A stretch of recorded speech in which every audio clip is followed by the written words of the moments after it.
after knowing the previous video, I think that it will be better because today I learned this lesson, so therefore I will just update to you the actual understanding of the virtual displacement stuff in a more better way.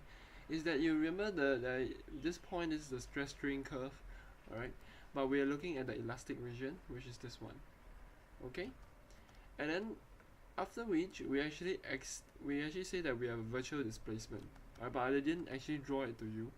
Alright, just now in the previous video I think I'll draw it to you that this is somewhat a virtual displacement UV, right? But in terms of a stress strain diagram, alright, this thing over here is in fact your displacement, also your virtual displacement.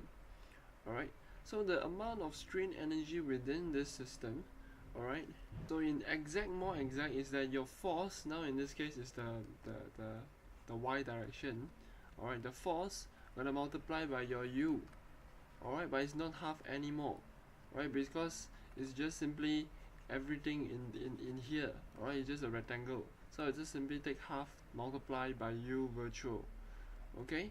And force, you know that it is stress times the area, alright? U virtual, right? Force is equals to stress times area, and then after that you can actually rearrange this thing. Next is that you know your strain, your virtual strain is equals to your u, alright, your virtual u multiplied by L.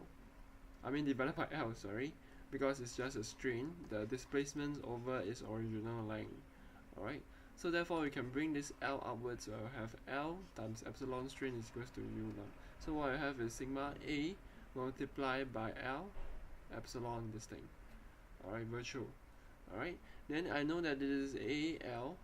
Alright, now this simply write this as this thing, V, right, volume, because A times L is volume, but I'll just do it in terms of a small volume, so it's dV, okay, and therefore since you know that there is a dV, you definitely need to integrate, so I have this thing over here.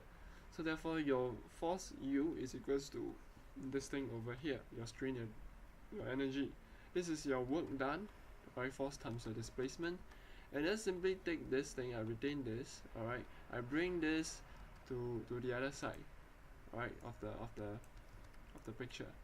Alright, I have this thing over here, minus equals to 0, okay, and therefore this is your principal displacement, alright, PVD, virtual displacement. Alright, yeah, I think this will be a better way to deal with things, just to let you know that the virtual displacement is in terms of this rectangular over here. Okay, it will be more better to illustrate this manner. But anyway, at least you get to know some things. See you there. See you soon.